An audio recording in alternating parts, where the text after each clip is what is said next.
But risk இருக்கிற எல்லா இடத்துலையுமே ரிட்டர்ன் இருக்காது. சில டைம் வெறும் ரிஸ்க் மாத்திரம் இருக்கும்.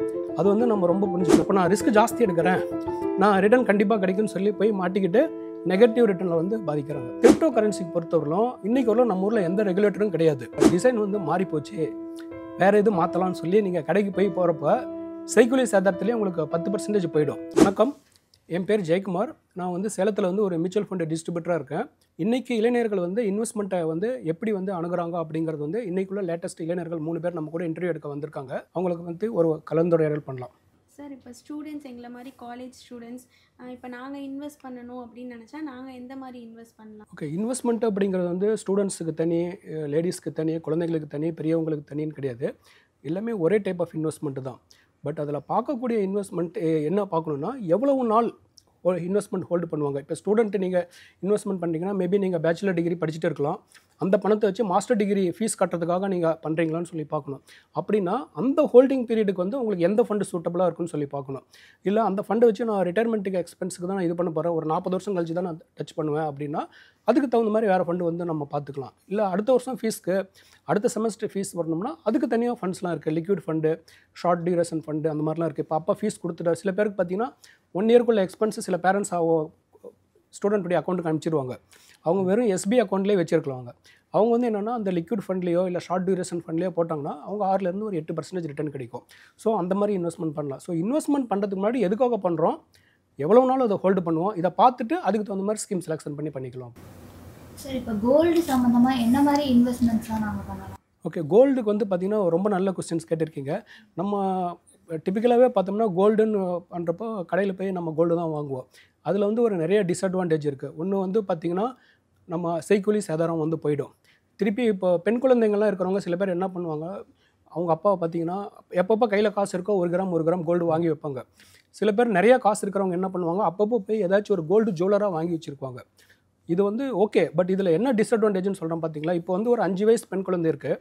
அந்த பெண் குழந்தைக்கு வந்து 25 வயசில் தான் கல்யாணம் பண்ணுவாங்கன்னு வச்சுக்கோங்களேன். 5 வயசு பர்த்டேயில் தாத்தா பாட்டியோ ஒரு நெக்லஸு ஏதோ ஒரு கோல்டு ஜுவல் வந்து கிஃப்ட் கொடுக்குறாங்கன்னு வச்சுக்கோங்க. அந்த பொண்ணுக்கு கல்யாணம் ஆகிறப்போ அந்த ஜுவல் அப்படியே யூஸ் பண்ண மாட்டாங்க. அதுக்குள்ளே என்ன ஆகுன்னா அந்த டிசைன் வந்து மாறி போச்சு, வேறு எதுவும் மாற்றலாம்னு சொல்லி நீங்கள் கடைக்கு போய் போகிறப்ப சைக்கிளி சேதாரத்துலேயே உங்களுக்கு 10% போயிடும். ஸோ இப்போ இந்த மாதிரி இருக்கிறப்ப என்ன ஆகுன்னா கோல்டுக்குன்னு தனியாக ஃபண்டு இருக்குது. கோல்டுடைய ஃபண்டுடைய ரிட்டர்ன் பார்த்தீங்கன்னா கோல்டுடைய ப்ரைஸ் மாதிரியே தான் ஏறி இறங்கும். அந்த மாதிரி கோல்டு ஃபண்டில் இன்வெஸ்ட்மெண்ட் பண்ணிவிட்டு அந்த பொண்ணுக்கு மேரேஜ் வருது பார்த்தீங்களா, மேரேஜ் முடிவு பண்ணிட்டாங்கன்னா உடனே இன்றைக்கி முடிவு பண்ணி நாளைக்கு பண்ண மாட்டாங்க. குறைஞ்சது ஒரு 6 மந்த் இருக்கும். அப்போ வந்து மேரேஜ் முடிவு பண்ணுற டைமில் அந்த ஃபண்ட்லேருந்து வித்ட்ரா பண்ணி அப்போ என்ன ஒரு லேட்டஸ்ட் டிசைன் இருக்கோ அதை வாங்கிக்கலாம்.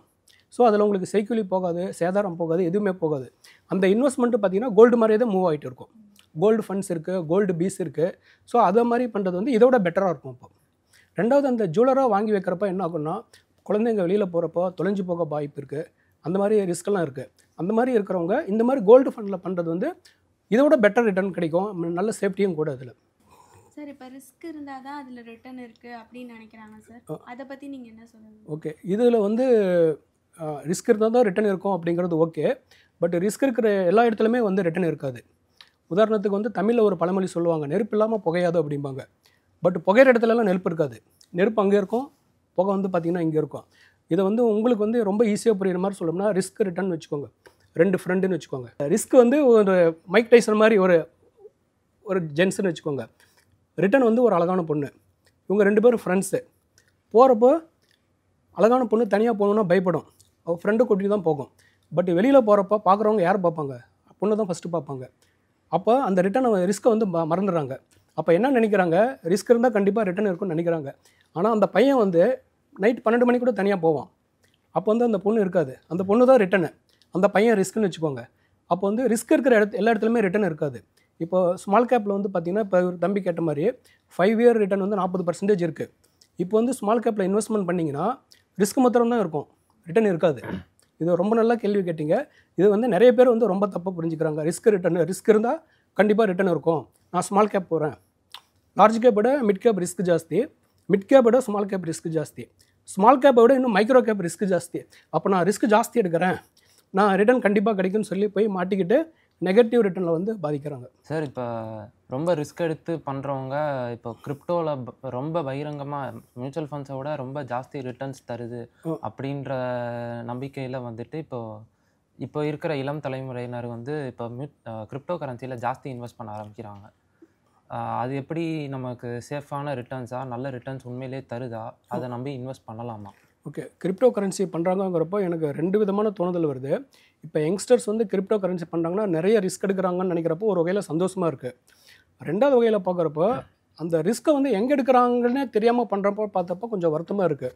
இப்போது இன்வெஸ்ட்மெண்ட் பண்ணுறப்போ அந்த இன்வெஸ்ட்மெண்ட்டுக்கு வந்து என்ன ரெகுலேட்டர்ஸ் இருக்காங்கன்னு சொல்லி பார்க்கணும். இப்போ பேங்க்ஸ்க்கெல்லாம் பார்த்தீங்கன்னா regulated by Reserve Bank of India. எந்த பேங்க்குமே அவங்களுடைய கைட்லைன்ஸ் படி தான் ஒர்க் ஆகும். அது மாதிரி மியூச்சுவல் ஃபண்ட்ஸ் பார்த்தீங்கன்னா செபி இருக்குது, Securities and Exchange Board of India. இந்தியாவில் இருக்கிற 42லேருந்து 45 ஃபண்ட் ஹவுஸும் அவங்க ரூல்ஸ் படி தான் வந்து இயங்கணும். கரெக்டுங்களா? அதே மாதிரி இன்சூரன்ஸ் பார்த்தீங்கன்னா insurance regulatory and development authority இருக்குது. கிரிப்டோ கரன்சிக்கு பொறுத்தவரையிலும் இன்றைக்கு வரலும் நம்ம ஊரில் எந்த ரெகுலேட்டரும் கிடையாது. அப்போ ரெகுலேட்டர் இல்லாத ஒரு இன்வெஸ்ட்மெண்ட்டில் போய் நீங்கள் பண்ணிங்கன்னா அது எப்படி சொல்கிறது? இப்போ நம்ம ஊரில் வந்து ஒவ்வொரு ஊர்லேயும் போலீஸ் ஸ்டேஷன் இருக்காங்க. நீங்கள் வீடு கட்டி வீட்டுக்குள்ளே பொருள் வைக்கிறீங்க. நீங்கள் வீட்டுக்கு போகிறப்ப லாக் பண்ணிவிட்டு முன்னாடி வந்து நீங்கள் செக்யூரிட்டி கேமராவும் வச்சுட்டு நீங்கள் ஊருக்கு போகிறீங்க. அந்த மாதிரி ஊருக்கு போனாலே சில டைம் எல்லாம் உடச்சி போகுது திருடிட்டு போயிடுறாங்கல்ல. இப்போ நீங்கள் கிரிப்டோ கரன்சியில் பண்ணுறீங்கங்கிறது எப்படின்னா, ஒரு ஊர் இருக்குது, அந்த ஊரில் போலீஸ் ஸ்டேஷனே கிடையாது. நான் ஒரு வீடு கட்டி அங்கே பொருள் வச்சுட்டு லாக் பண்ணாமல் நான் வருவேன், திருப்பி அங்கே போனால் அங்கே இருக்கும் அப்படின்னு நம்புகிற மாதிரி. ஸோ இதில் ரிஸ்க் வந்து ரொம்ப ஜாஸ்தி இருக்குது. பட் கிரிப்டோ கரன்சி நான் இன்வெஸ்ட்மெண்ட்டே பண்ணாதீங்கன்னு சொல்ல வரல. கொஞ்சம் பீரியட் வந்து வெயிட் பண்ணுங்கள். வெயிட் பண்ணிவிட்டு அதில் வந்து ஒரு ரெகுலேட்டர் வருவாங்க.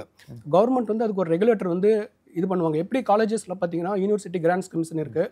அவங்கவுங்களுடைய சிலபஸ்க்கு வந்து ஒவ்வொரு யூனிவர்சிட்டிக்கு தகுந்த மாதிரி தான் அந்த காலேஜஸ் வந்து ஃபாலோ பண்ண முடியும். இப்போ கிரிப்டோ கரன்சிக்கு ரெகுலேட்டரே இல்லாத இடத்துல போயிட்டு நம்ம எதை நம்பி இன்வெஸ்ட்மெண்ட் பண்ணுறது?